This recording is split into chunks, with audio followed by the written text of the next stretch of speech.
The atmosphere in Mobile County, Alabama, in July of 1869 did not merely linger, it oppressed. It was a thick, tangible heat that pressed down upon the red clay earth with the suffocating weight of a wet wool blanket, carrying with it the scent of stagnation, mud baking in the sun, rotting sweet gum leaves, and the lingering acrid dust of a society still struggling to rebuild itself from the ashes of war. The air buzzed with the relentless, deafening drone of cicadas, a sound that seemed to vibrate in the very marrow of one's bones, rising and falling in a feverish crescendo that mirrored the tension gripping the settlement. Under the sprawling, moss-draped canopy of an ancient live oak, Dr. Elias Thorne stood motionless, a man of science paralyzed by the impossible. His linen suit, though tailored for the southern summer, clung uncomfortably to his frame, damp with perspiration that had less to do with the temperature and everything to do with the anomaly unfolding before his eyes.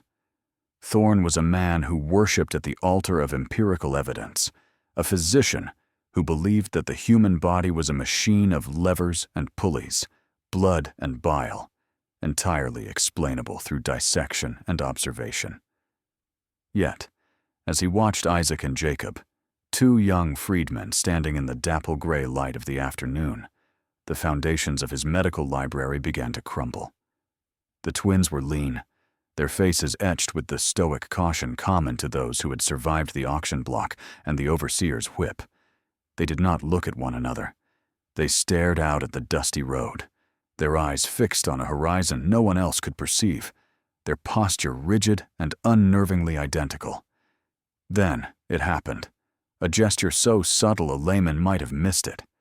But to a trained observer, it was a thunderclap. Isaac, standing on the left, raised a hand to brush a phantom sensation from his left shoulder. In the exact same microsecond, without a glance, without a signal, Jacob's hand rose to his own left shoulder, mimicking the arc, the speed, and the precise angle of the wrist. It was not an imitation. It was a simultaneous impulse, a single signal fired from two separate spinal cords. Thorne felt a cold shiver race down his spine, defying the oppressive humidity. He fumbled for his leather-bound journal, the pages crinkling under his frantic grip, the smell of ink mixing with the scent of pine resin and sweat. He scribbled furiously, the graphite snapping once under the pressure of his trembling hand. Unprecedented neurological synchronicity, he wrote, the letters jagged and uneven. Anomalous shared sensory input. But the clinical Latin felt hollow, a paper shield against a cannonball. He had heard them speak earlier, a conversation that defied the laws of individuality. Isaac would begin a sentence, his voice a low rumble like distant thunder, and stop mid-breath. Jacob would pick up the syllable instantly, completing the thought with the same inflection, the same timbre, as if a single spirit were merely switching between two instruments. The local community, mostly men and women who carried the physical and memory scars of the cotton fields, kept a respectful, fearful distance. They did not speak of neurology. In the hushed tones of the quarters, they whispered of root magic, of souls stitched together in the womb by something older than Scripture. They spoke of a strange God sign, a burden placed upon the boys that bound them tighter than any iron shackle. Thorne wanted to dismiss it as superstition, but as he watched the twins turn their heads in perfect unison to watch a hawk circle above, he felt a profound, terrifying helplessness.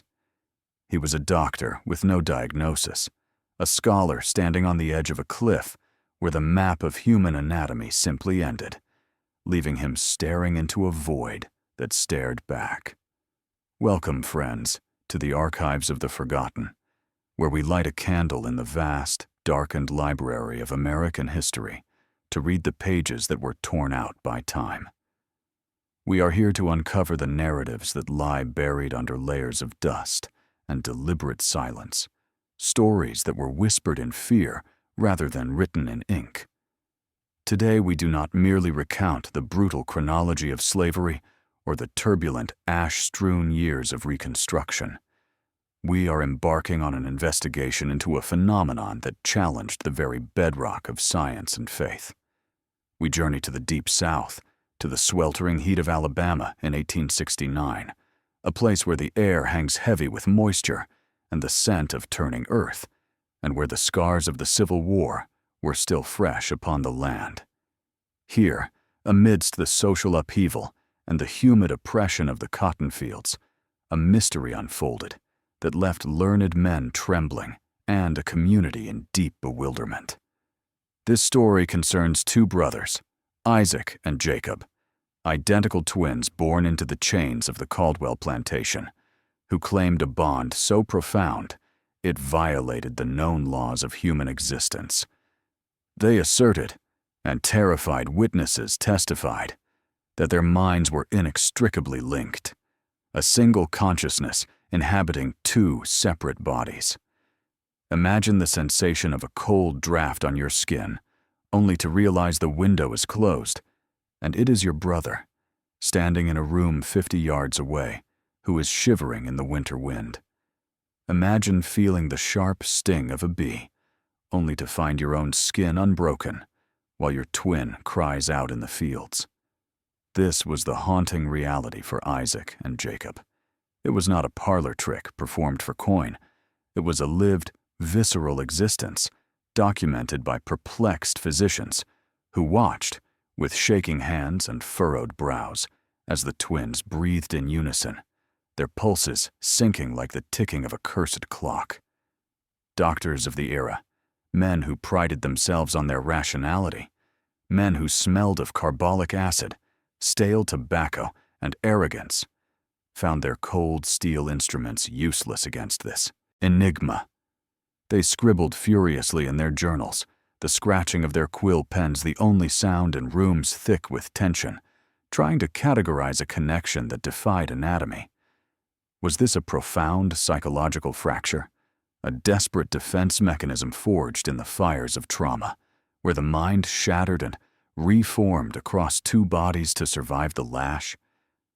Or was it, as the local elders whispered, while clutching their worn rosaries, a manifestation of something far more ancient?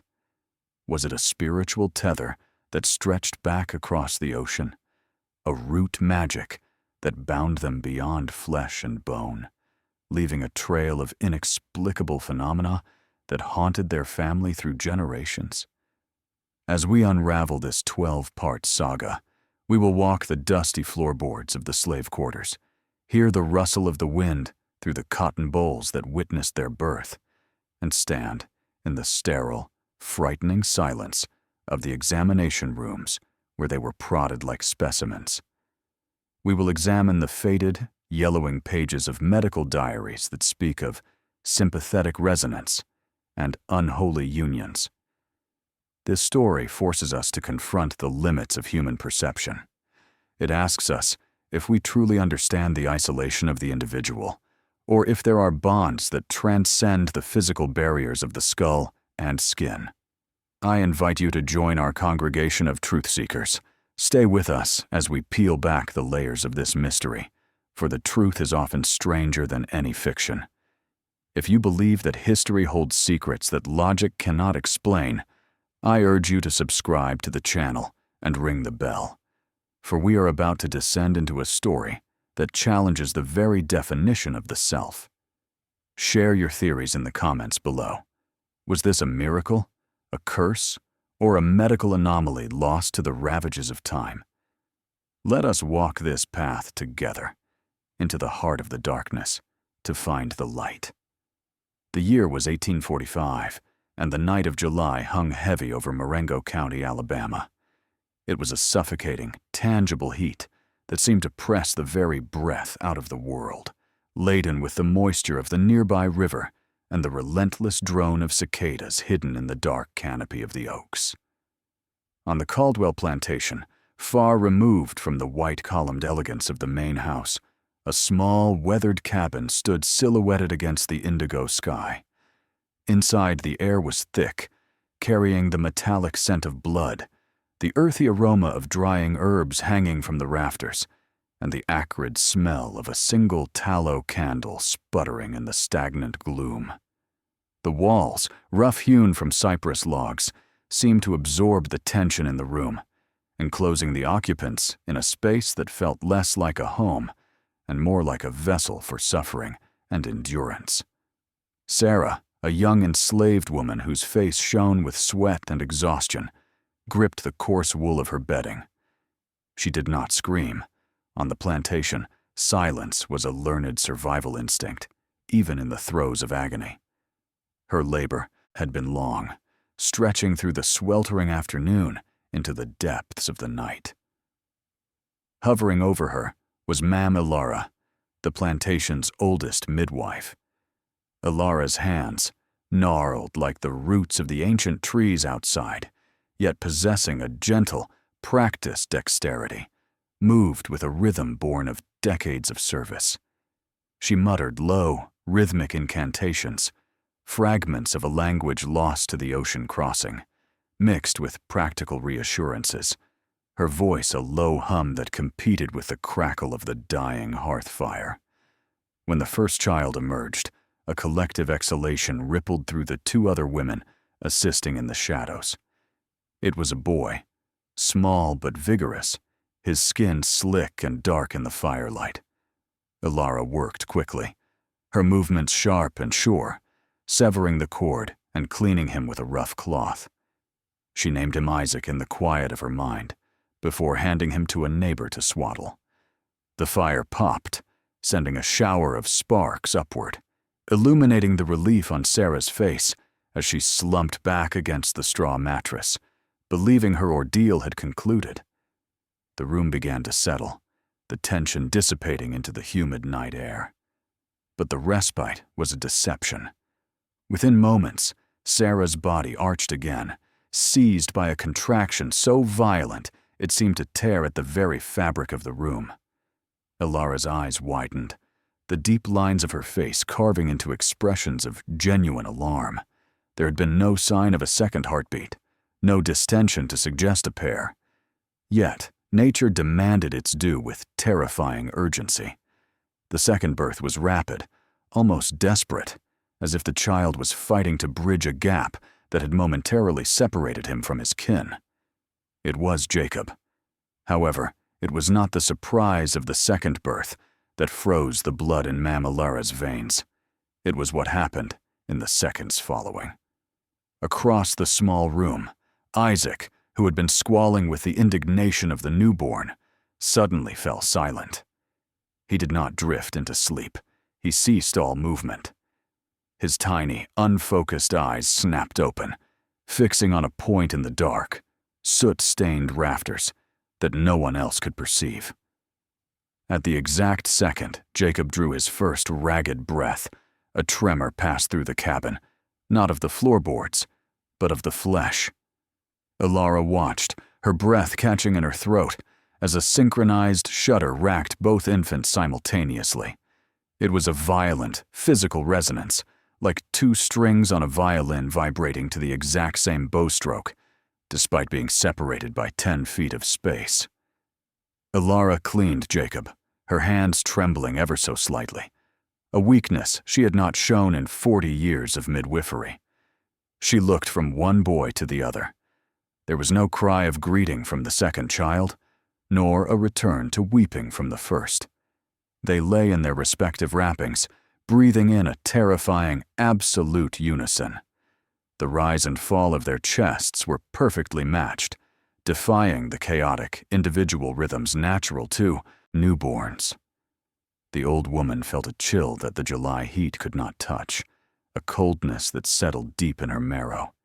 She leaned close to the candle, blowing it out to hide the fear in her eyes from the mother, and whispered into the darkness, "Never have I seen such a thing." The shadows in the corner seemed to lengthen, acknowledging a truth that science would later fail to explain. That in this cabin, something had arrived that was not two souls, but perhaps one, poured by some unknown hand into two separate vessels. As the humidity of the Alabama bottomlands settled heavily over the Caldwell plantation, a peculiar silence began to define the nursery where Isaac and Jacob lay. By the time the twins were 6 months old, the women who tended to the children of the enslaved population had noticed a disturbing pattern, one that defied the natural rhythms of infancy. In the dim light of the cabin, where the air smelled permanently of wood smoke and dried corn husks, the brothers existed in a state of unnerving equilibrium. Sarah, their mother, whose hands were roughened by field work, yet tender with her sons, would often find herself paralyzed with confusion. If Isaac woke with the sharp pangs of hunger, his wails piercing the humid night, Jacob, though fully fed and swaddled in warmth, would begin to whimper in a perfect harmonious pitch, clutching his stomach as if his own belly were empty. It was not merely sympathy. It was a physical mirroring that chilled the blood of those who witnessed it. The old women, sitting on the porch steps shucking peas, watched with guarded eyes as the toddlers grew. They saw how the boys would reach for the same rough-hewn wooden block at the exact same second, their small, dark fingers moving with the synchronization of a single organism reflected in a mirror. But it was the incident in the summer of 1848, when the boys were barely 3 years old, that cemented the fear in the community's heart. The afternoon was thick with the droning of cicadas, a sound that usually lulled the quarters to sleep. Isaac had wandered just outside the threshold of their cabin, his bare feet kicking up the fine red dust that coated everything in Marengo County. He was chasing a beetle, his laughter light and innocent, until his foot caught on a protruding root. He pitched forward, his small body slamming hard against the unforgiving earth, his left knee striking a jagged, sun-bleached piece of limestone. The rock sliced through his skin, opening a gash that instantly welled with bright, iron-scented blood. At that precise second, inside the cabin, 50 feet away and obscured by a heavy oak door, Jacob was sound asleep in his crib. There was no sound of the fall that could have reached him, no visual cue to alert him. Yet, the moment Isaac's skin broke, Jacob's eyes snapped open, wide with a terror that did not belong to a dreaming child. A scream, raw and guttural, tore from his throat, a sound identical in pitch and duration to the one Isaac was letting out in the yard. Sarah rushed into the cabin to find Jacob writhing on his corn husk mattress, his small hands desperately clutching his left knee. She stripped away the fabric, expecting to see blood, expecting to see a wound. There was nothing. The skin was unbroken, smooth and dark, yet the boy sobbed in agony, his body convulsing, as if the nerves were firing signals of a trauma that had not touched his flesh.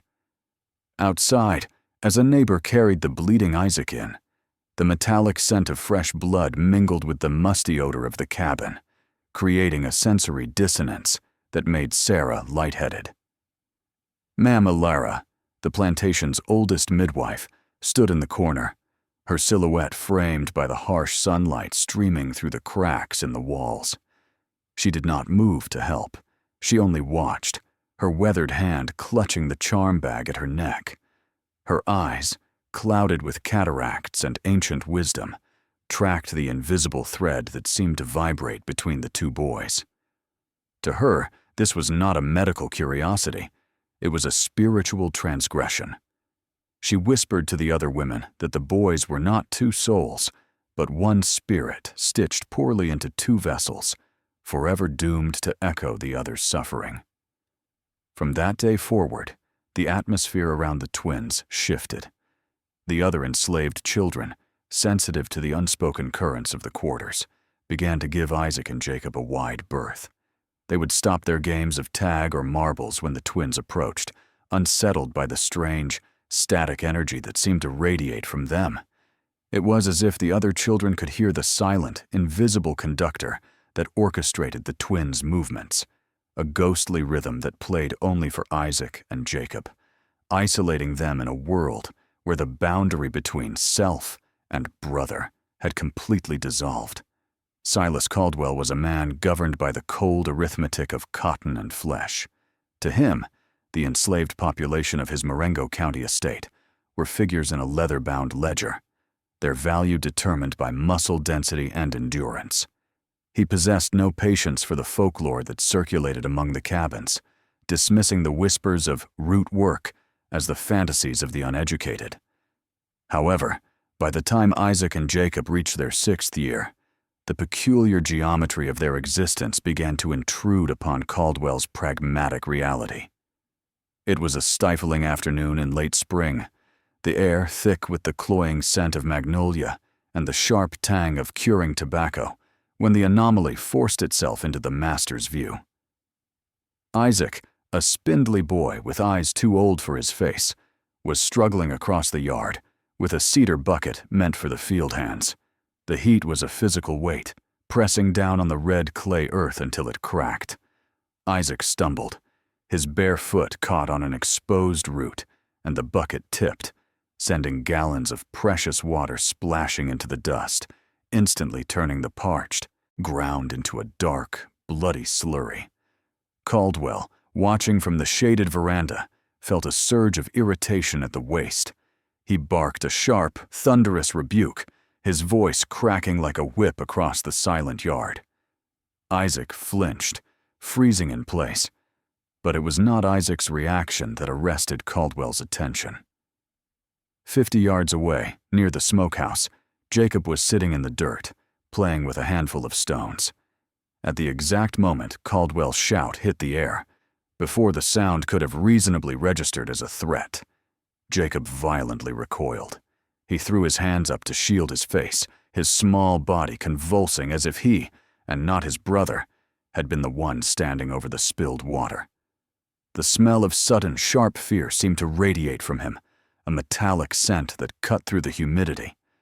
Unsettled by this impossible sympathy, and worried that he possessed defective stock, Caldwell summoned Dr. Henry Watson from Selma. Watson was a man of the new science, a physician who smelled perpetually of carbolic acid and stale road dust.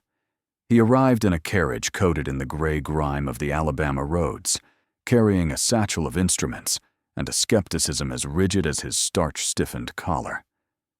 For 3 days, Watson turned the plantation's back porch into an observational theater. He sat in a wicker chair, the reeds creaking under his weight, while the twins were made to stand before him like specimens in a jar. Watson watched them with the predatory focus of a hawk, his wire-rimmed spectacles sliding down a nose slick with perspiration. The doctor observed the minute details that casual observers missed. He noted the rhythm of their blinking, a synchronized metronome that defied probability. When a stray horsefly landed on Isaac's arm, Jacob's hand twitched to swat his own limb at the precise same coordinate, though no insect touched him. Watson's pen scratched furiously against the parchment, the sound loud in the heavy silence. He recorded instances where one boy would begin a cough, a dry, hacking sound, and the other would immediately clutch his throat, eyes watering, as if the irritation were shared across the ether.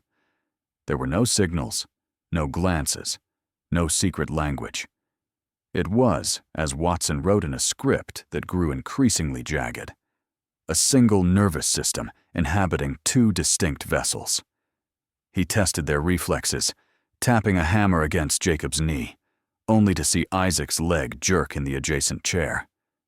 By the end of the week, Watson packed his instruments with trembling hands, leaving Caldwell with no diagnosis, only a deepening dread that the property he owned was bound by laws that superseded his title deed. August of 1858 descended upon the Alabama Black Belt not merely as a month on the calendar, but as a physical weight that threatened to crush the breath from the lungs of every living thing on the Caldwell estate. The air over the endless rows of cotton did not move. It stagnated, a viscous suspension of humidity, red dust, and the sharp, resinous scent of the ripening plants. To look across the fields was to see the world through a warped lens, where the heat shimmered and danced, turning the distant timberline into a trembling mirage of gray and green.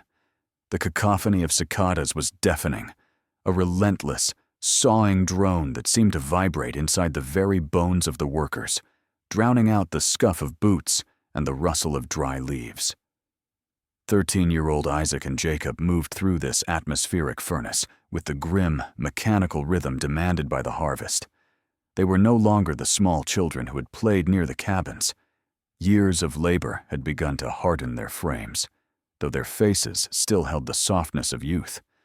Their fingers, calloused and stained brown from the plant oils, worked independently of conscious thought. Snatch, twist, pull, deposit. The rough burlap sacks dragged behind them like anchors, growing heavier with every step. The smell of raw cotton, usually earthy and dry, was soured here by the stench of 100 bodies, sweating in unison under the relentless, blinding glare of a sun that felt less like a celestial body and more like an open furnace door. Watching from the saddle of a restless bay mare was the overseer, Mr. O'Brien. He was a man whose temperament seemed to curdle in the heat, his face perpetually flushed, a deep, unhealthy crimson that matched the raw sunburn on his neck. He sat high above the field hands, the leather reins in his hands creaking with every twitch of his irritation, a sound that cut through the drone of insects like a warning shot.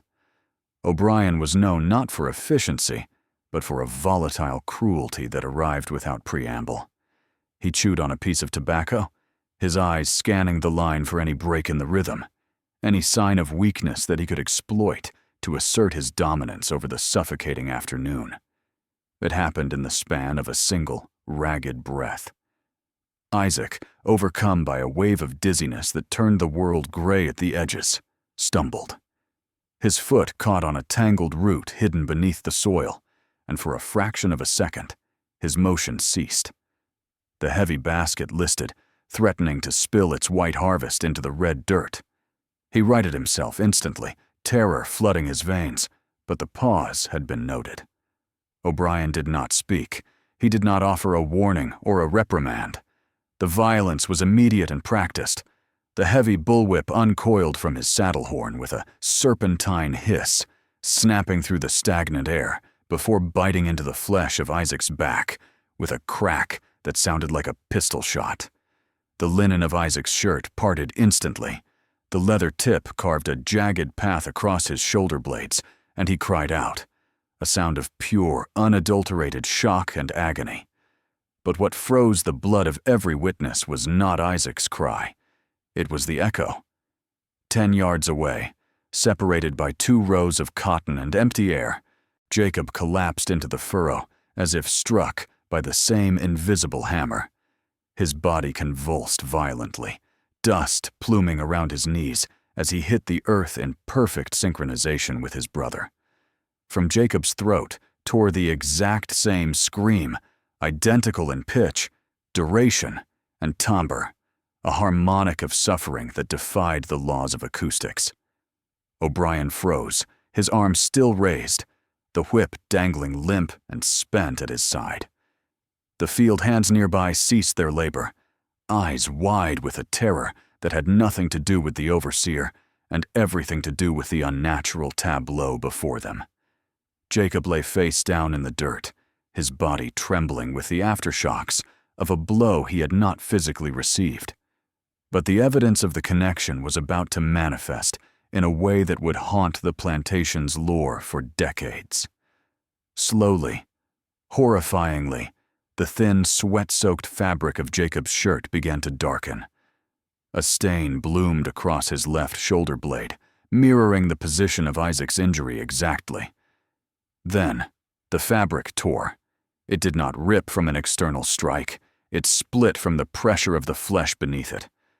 A raised, angry weal rose upon Jacob's skin, red and weeping, a phantom laceration carved by a ghost whip.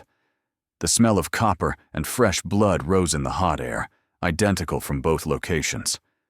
O'Brien stared, his face draining of its angry color, replaced by a pallor of confusion and primal fear. There was no blood on his lash for the second boy, There had been no contact. Yet, as Isaac sobbed into the dirt, clutching his shoulder, Jacob mirrored the movement, his fingers digging into his own unblemished skin that was now marred by a wound he had only felt, not suffered. In the heavy silence that followed, broken only by the twins' synchronized weeping, the isolation of Isaac and Jacob became absolute. They were no longer just brothers sharing a burden. They were trapped in a singular vessel of suffering, marked by a universe that refused to let them bleed alone, leaving the witnesses to grapple with a reality that their minds could not categorize. Following the brutal whipping incident of 1858, the psychological landscape of the Caldwell plantation shifted imperceptibly, yet irrevocably. The connection between Isaac and Jacob, once a curiosity, began to metastasize into something far more profound and terrifying. It was no longer merely a sympathy of the flesh. The boundaries of their individual consciousness appeared to dissolve entirely. In the stifling heat of the slave quarters, where the air was thick with the scent of cured tobacco and damp earth, the twins' nights became a theater of shared torment. Other enslaved families, sleeping on pallets of straw and corn husks nearby, reported waking to the sound of the boys gasping in perfect unison. They would bolt upright in the darkness, their chests heaving, eyes wide with the terror of a nightmare that only one mind had constructed, yet both had endured. The sweat on their brows cooled at the exact same rate, and their heartbeats, if one were to listen against their thin ribs, hammered out an identical frantic rhythm against the silence of the Alabama night. This deepening bond reached a chilling crescendo on a Tuesday in November.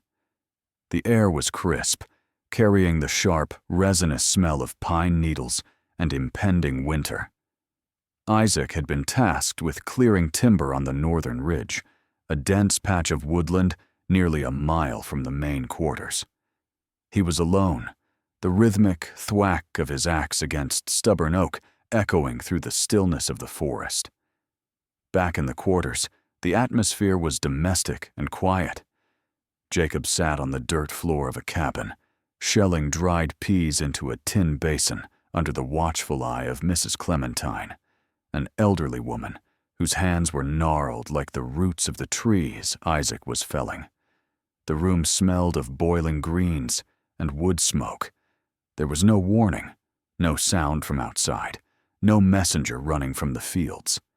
Suddenly, the tin basin clattered to the floor, spilling the peas like hail. Jacob did not simply cry out. He collapsed, as if struck by an invisible bludgeon, his hands flying to his left temple, his fingers clawing at his skin. A guttural scream tore from his throat, a sound of raw, surprised agony that stopped the blood of everyone within earshot. Mrs. Clementine, who had survived decades of plantation hardships, later recounted the moment with a trembling voice. She swore that as Jacob writhed in the dust, his eyes rolled back, and he whispered through gritted teeth, "Branch, the blood, my eye." The words hung in the dusty air, nonsensical and terrifying. It was 20 minutes later when the mule cart rattled into the yard. Lying in the back was Isaac, semi-conscious, a rag pressed firmly against a gash above his left eye. A tension-loaded hickory branch had snapped back during the chopping, striking him with the force of a hammer. The wound was deep, the blood dark and heavy against his skin. When the women stripped the shirt from Jacob to check for injuries, they found nothing. No bruise, no cut. Yet, Jacob continued to clutch his head, moaning in a pitch that harmonized perfectly with the pained whimpers of his brother arriving on the cart. The physical distance of a mile had meant nothing. The sensation of the blow had traveled instantly, defying all natural laws known to the observers. The aftermath of this event cast a long, cold shadow over the community. The whispers among the enslaved population changed tone. Where there had once been pity or curiosity, there was now a palpable fear. They spoke in hushed tones of root magic, and ancient spirits that had taken residence in two bodies. Men and women who had known the boys since birth began to avert their gaze, crossing to the other side of the dirt path to avoid passing between them. The air around the twins felt charged, heavy with the static of an unseen storm. Even Mama Lara, the midwife who had once marveled at their birth, now watched them from the safety of her porch, her eyes filled with a deep, sorrowful dread. She no longer saw two young men. She saw a single, incomprehensible entity that was slowly consuming their individuality. Their world had narrowed to a terrifying singularity, a shared mental prison where the concept of self had been obliterated, leaving them trapped in the echo chamber of one another's pain. By the late autumn of 1859, the atmosphere surrounding the Caldwell plantation had curdled into something thick and suffocating, far heavier than the usual humidity of the Alabama river bottoms. The whispers among the field hands had ceased to be mere gossip. They had evolved into a pervasive dread of root work and unseen spirits that threatened to rot the very foundation of Mr. Caldwell's operations. Productivity slowed as men and women glanced fearfully over their shoulders, the fear of the two-bodied soul taking root in their minds.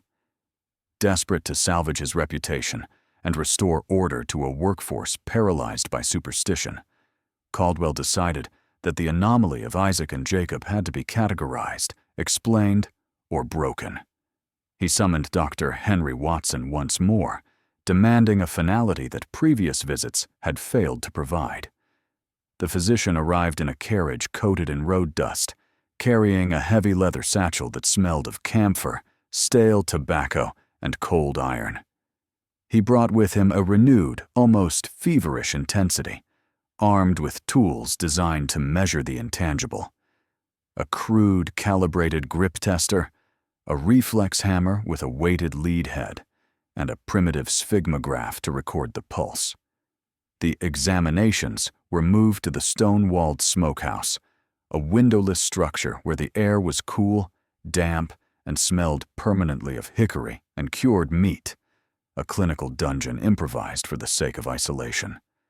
Watson orchestrated a cruel separation to test the limits of their tether. Isaac was bound to a heavy oak chair in the smokehouse, the rough wood digging into his spine, while Jacob was dragged to the overseer's quarters, a full 100 yards away across the dusty courtyard. Inside the smokehouse, the silence was absolute, save for the rhythmic dripping of condensation from the ceiling and the nervous, shallow breathing of Overseer O'Brien. The large Irishman, usually a man of brutal confidence, stood in the corner, his hand resting uneasily on the hilt of his knife, his eyes darting at shadows. Watson did not hesitate. He took Isaac's left hand, his own fingers cool and clinical, and placed a steel clamp upon the fleshy web between the thumb and forefinger. Slowly, deliberately, he turned the screw. The metal bit into the skin, compressing the nerve. Isaac's reaction was immediate, a sharp hiss of breath through gritted teeth, his body going rigid against the restraints, beads of sweat instantly popping on his forehead like morning dew. At that precise second, a shout erupted from the open window of the overseer's quarters across the yard. A runner, posted at the door, came sprinting back, his boots thudding heavily against the packed earth. He reported, breathless and wide-eyed, that Jacob, sitting quietly in a chair, had suddenly cried out, clutching his left hand and rubbing the exact spot where the clamp was crushing his brother's flesh. He had curled in on himself, rocking back and forth, his face twisted in a phantom agony that mirrored Isaac's torment perfectly. O'Brien watched the scene, the color draining from his ruddy face, a tremor passing through his hands that he could not suppress. Watson released the clamp, his hands trembling as he reached for his journal. The scratching of his nib against the parchment sounded impossibly loud in the heavy silence. "The intensity is not dampening," he wrote, the ink bleeding slightly into the paper's grain. "It is calcifying. We are witnessing a neurology that defies the anatomical separation of the individual. It is a psychic energy that mocks our physics, or an anomaly that borders on the diabolical. Where science found only terrified questions, Caldwell sought the absolute authority of the church. Reverend Elijah Stone of the First Baptist Church was brought in, a man of severe countenance who smelled of old Bible leather and lye soap. He viewed the twins not as medical curiosities, but as vessels of something unclean. In the stifling heat of the main parlor, Stone read passages from the Psalms, his voice booming, trying to drown out the silence of the twins. He cast holy water upon them, the droplets hitting their skin with soft plips, rolling down their cheeks like tears they refused to shed. He commanded the legion to leave them. But there was no wailing, no convulsion. Isaac and Jacob simply stood there, shoulder to shoulder, their breathing synchronized to the second. They stared at the Reverend with eyes that seemed to look through him, focusing on a horizon no one else could see. The water dried on their skin, and the prayers dissipated into the heavy, dust-mote-filled air. Instead of breaking under the weight of the scripture and the scalpel, the pressure seemed only to weld them tighter together, retreating into a fortress of shared silence where neither the doctor's logic nor the preacher's faith could penetrate. By May of 1860, the whisper surrounding the Caldwell twins had curdled into a volatile demand for proof, forcing the plantation owner's hand. The main lawn of the Caldwell estate, usually reserved for the polite sips of iced tea and the rustle of silk, was transformed into an arena of grotesque inquiry. The air was heavy with the scent of blooming magnolia, a sweetness that failed to mask the sharper, metallic tang of nervousness radiating from the gathered elite. Planters from as far as Selma and Camden had arrived in their carriages, wiping sweat from their brows with linen handkerchiefs, treating the event with the morbid curiosity of a public hanging. They stood in clusters, the sun glinting off the brass buttons of waistcoats and the ivory handles of walking sticks, waiting to see if the rumors of the two-bodied soul were mere folklore or a biological aberration. In the center of this manicured green stood two upright crates, constructed of rough-hewn pine that still smelled of sap and the sawmill. They were coffin-like in their dimensions, standing 50 feet apart, a distance measured with surveyor's precision to satisfy the skeptics from Montgomery. Isaac and Jacob, now 15 years old, and trembling with a fear that seemed to vibrate between them, were led to these wooden prisons. There was no comfort offered, only the harsh command of the overseer and the slam of the heavy doors. The only light reaching them came through small air holes drilled at the top, slicing into the darkness in dusty beams. The crowd fell into a hushed lull, the only sounds being the drone of horseflies and the crackle of charcoal in a portable brazier set up near Isaac's crate. Dr. Henry Watson, his face slick with perspiration and grim determination, stood by the fire. He held an iron rod, its tip buried in the coals, glowing a dull, malevolent cherry red. This was not medicine. It was a trial by fire, sanctioned by the desperate need to categorize property that defied the laws of nature. Watson announced to the silent crowd that no visual or auditory signal could pass between the brothers.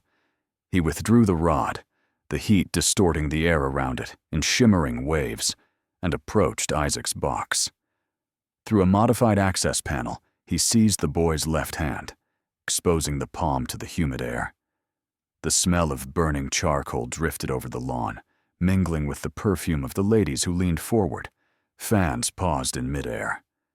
Without a countdown, Watson pressed the searing metal against the fleshy mound of Isaac's thumb. The reaction was immediate and visceral. A scream, raw and tearing, erupted from Isaac's box, a sound of pure agony that sent birds scattering from the oak trees. The scent of singed skin assaulted the front rows, causing men to recoil, But the true horror arrived a fraction of a second later. From the second crate, 50 feet away, a scream of identical pitch and intensity shattered the air. It was a harmonized cry of torment from a boy who had not been touched. Dr. Watson, his hand shaking so violently he nearly dropped the iron, ran to Jacob's box and threw open the door. He dragged the weeping boy into the sunlight. A collective gasp, sounding like a sudden gust of wind, swept through the onlookers. There, on Jacob's left palm, rising angry and red against the dark skin, was a blister, a perfect fluid-filled mirror of the burn inflicted on his brother. A woman in the front row swooned, her crinoline collapsing into the grass, while others retched or turned away in superstitious terror.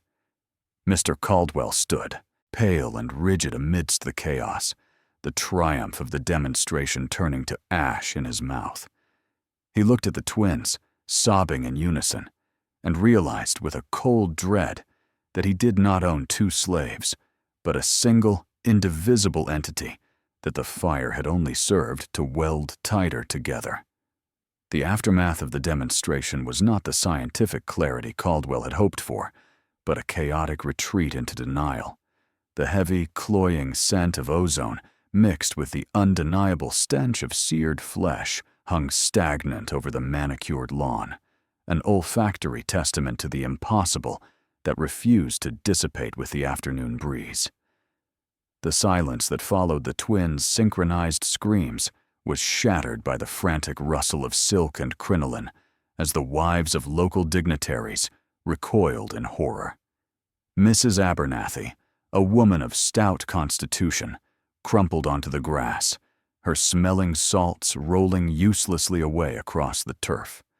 The atmosphere was thick with a primal panic, the kind that arises when the bedrock of reality suddenly shifts beneath one's feet. Caldwell stood amidst the disarray, his face drained of blood, looking less like a master of his domain, and more like a man watching his world catch fire. His hands trembled, not from the heat, but from a profound, existential terror. He realized in that moment that he did not own mere laborers. He possessed something that defied God's natural order, a liability that could unravel the very fabric of his authority. "Get them out of sight," he roared, his voice cracking, losing its usual measured cadence. "Now, take them away." The command was a desperate attempt to impose control over chaos. The overseers, their own eyes wide with superstition, moved with brutal efficiency. They grabbed Isaac, whose hand was blistered and weeping, and Jacob, whose unblemished palm throbbed with phantom agony. The boys were not walked, but dragged, their heels leaving furrows in the dust, pulled in opposite directions, as if the plantation itself sought to tear them apart. They were hauled to the furthest extremities of the property, damp, windowless curing sheds that smelled of rotting tobacco and old mildew. The heavy wooden doors were slammed shut and barred with iron, plunging them into a darkness that was absolute.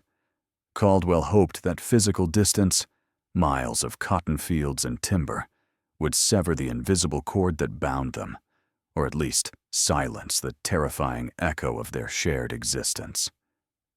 Back on the lawn, Dr. Watson stood paralyzed, clutching his notebook as if it were a shield. Caldwell turned on him, his eyes hard and unforgiving. "Burn it," he hissed, leaning in close so the guests wouldn't hear. "Every page, every observation. This never happened."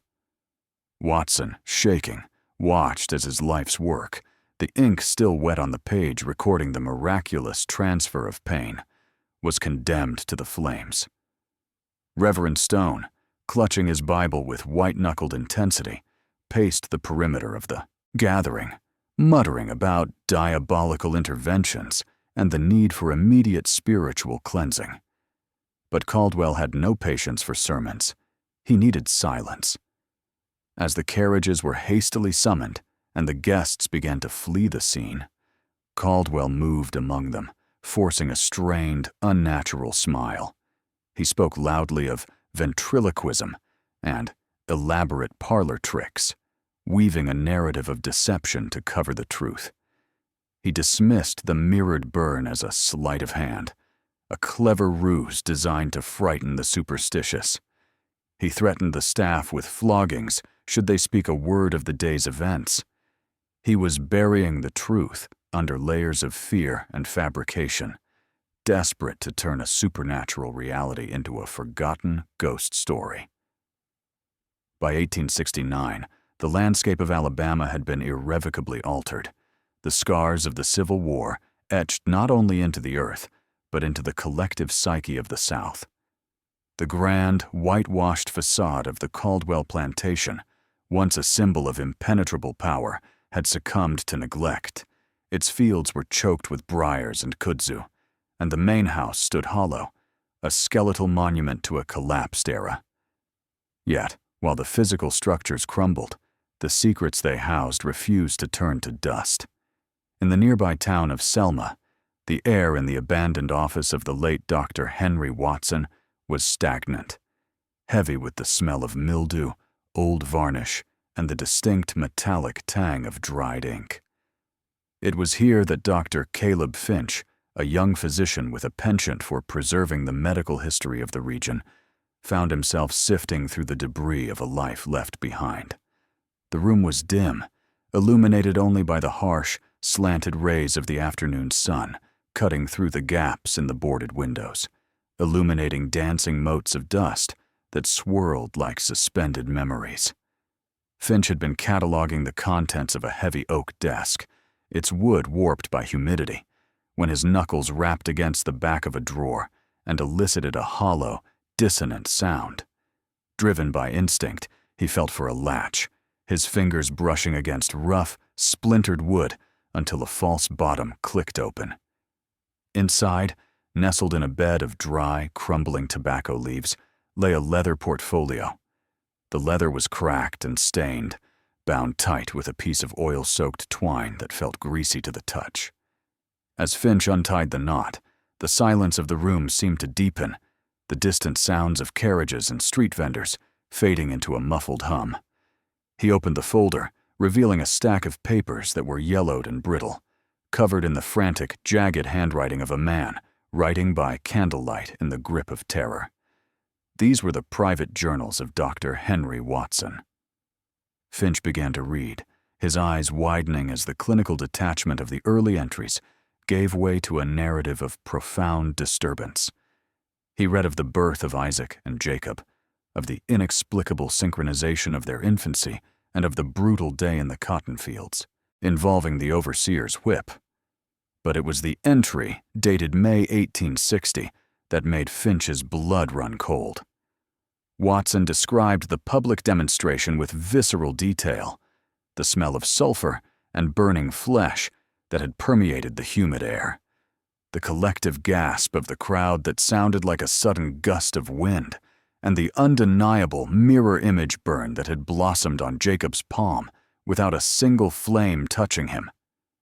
Watson's pen had pressed so hard into the paper during this account that the nib had torn through the page, leaving jagged rifts in the paper. Buried beneath the journals, wrapped in a piece of linen that was scorched black at the edges, Finch found the physical remnants of that day. There was a silver probe, tarnished and bent, and a reflex hammer that looked as though it had been tossed into a furnace. Beside them lay a clipping from the Selma Reporter, its edges fraying. The headline screamed, "The Caldwell Hoax, a trick of light and shadow," a desperate piece of propaganda orchestrated to discredit the event. The article spoke of mirrors and hidden wires, explanations so clumsy they betrayed the panic of those who concocted them. Reading Watson's final, despairing notes, Finch realized the magnitude of what had been suppressed. Watson wrote of sleepless nights, of a psychic resonance that he could feel even miles away from the plantation, and of Caldwell's ruthless campaign to silence the witnesses. Standing in that dusty room, holding the charred instruments, Dr. Finch understood that he was not merely looking at a medical anomaly, but at a profound human tragedy that the world had tried to erase. A bond so powerful it defied the laws of physics, surviving the whip, the fire, and the silence of the grave. As Dr. Caleb Finch turned the final brittle page of Henry Watson's diary, the silence in the cramped Selma archive felt heavy, almost suffocating, pressing against his chest like a physical weight. The air in the room was thick with the scent of mildew, decaying pine, and the sharp, metallic tang of old ink, the olfactory remnants of a tragedy buried for nearly a decade. Outside the grime-streaked window, the muffled sounds of a town rebuilding from the ashes of the Civil War drifted in. The rhythmic strike of a hammer, the rattle of a passing wagon, the distant bark of a stray dog. But in this dim room, the ghosts of the Caldwell plantation seemed to scream in the quiet. Finch ran a trembling finger over the final entry, the ink brown and faded, recording Caldwell's desperate plan to sell the boys to separate owners across state lines. A final, calculated act of cruelty intended to sever a connection that defied both theology and medicine. The diary ended there, an abrupt silence where a conclusion should have been, leaving only the rough texture of the paper against Finch's skin. But Finch knew the ending. The realization washed over him like a cold tide, raising the fine hairs on his arms and sending a shiver down his spine, despite the stifling Alabama heat. The two young men he had observed just weeks ago in Mobile County, standing in the shade of the ancient oak tree, while Dr. Thorne scribbled furiously, those were not new anomalies. They were survivors. They were Isaac and Jacob. The timeline aligned with terrifying precision. The leather binding of the journal, cracked and peeling like sun-scorched skin, felt suddenly hot in his hands. He realized that the war which had torn the nation apart, the cannon fire that had leveled cities, and the emancipation that had shattered the chains of legal bondage, none of it had broken them. If anything, the trauma of the whipping, the burning experiment, and the chaos of the war years had acted not as a knife, but as a forge. Finch stared at the dust motes dancing in the single shaft of sunlight hitting the desk, mesmerized by their chaotic movement. He realized that Watson's hypothesis of a mental defect was entirely wrong. The bond wasn't a defect, it was a fortress. In a world that had tried to strip them of their humanity, their agency, and their very bodies, their shared consciousness had evolved into an invisible shield. They had retreated into a space where no overseer, no master, and no scientist could follow. He imagined the chaos of the surrender, the confusion of freedom, and through it all, two brothers moving in perfect unison, sharing the pangs of hunger and the shivers of cold as one sensation. Their minds locked in a desperate embrace that the external world could not penetrate. He closed the heavy book, the sound echoing like a gavel strike in the empty room, sealing the secrets of the past. The mystery of the Black Twins of Alabama was not a riddle to be solved by scalpels or reflex hammers. It was a living testament to a suffering so profound it required two bodies to hold it. They walked the dusty roads of Alabama as free men, yet they remained locked in a private universe, a sanctuary built of shared pain and synchronized survival. They were free from the plantation, yes, but were they free of each other? Or had they become willing captives of their own unique existence, destined to walk the earth as two reflections of a single, indivisible soul? This brings us to the end of our journey into the shadows of 1869. This story challenges the boundaries of what we accept as reality and forces us to look at the psychological scars of history that go far deeper than flesh. What do you believe truly happened to Isaac and Jacob? Was their bond a biological miracle or a desperate spiritual evolution born of slavery's horror? Let us know your thoughts in the comments below. If you found this investigation compelling, please subscribe and ring the bell for more documentaries that uncover the hidden truths of American history.